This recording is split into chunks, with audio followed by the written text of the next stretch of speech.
இருக்க வேண்டும்.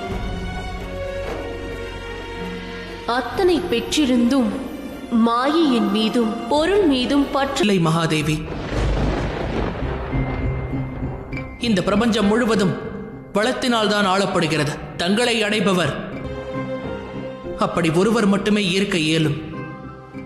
அவர் தேவைகளை அற்றவராக இருக்க வேண்டும். ஆனால் அவர் முழுமையானவர், சகல ஐஸ்வர்யமும் பொருந்தியவர். ஆனால் அனைத்தையும் துறப்பவராவார். மகாவிஷ்ணு நாராயணரே,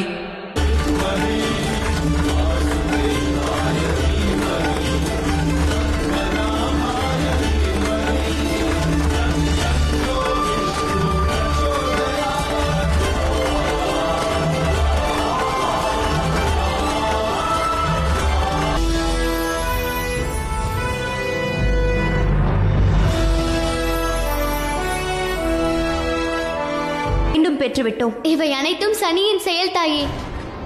நான் நிச்சயமாக அறிவேன். சனி தேவர்களின் வளத்தையும் சக்தியையும் திரும்ப பெறும் வழியை.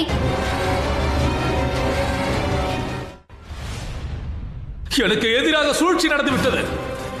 தேவர்களை பலம் வாய்ந்தவர்களாக ஆக்கும் அசுரர்கள் தான் காரணம் நண்பர்களே. இன்று நிரந்தரமாக இதோ இந்த அசுரர்களை நாம் இந்த கடலிலேயே உண்மையான முகத்தை காட்டி விடுவோம். தாக்குங்கள்! நில்லுங்கள், நில்லுங்கள், நில்லுங்கள். வந்து விட்டது. ஆகையால் நாம் மும்மூர்த்திகளை எதிர்கொள்ள முடியும் என்று எந்த பொருளும் அல்ல. அசுரர்களின் குணம் இதுவே ஆகும். தாங்கள் தேவர்கள் ஆவீர்கள். எப்பொழுதும் தேவர்கள் அளித்த வாக்கில் மீண்டும் கடலை கடைய துவங்குகிறாகோ.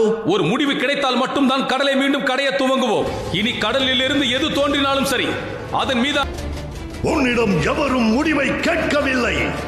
சனியிடம் தான் கேட்கிறோம். கூறு.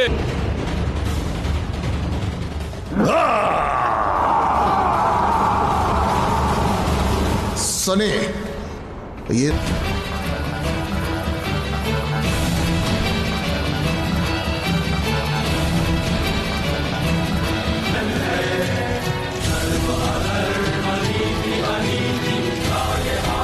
வேகமாக எழுங்கள், பலமாக எழு. நாராயணரே, மிகவும் மகிழ்ச்சியாக உள்ளது.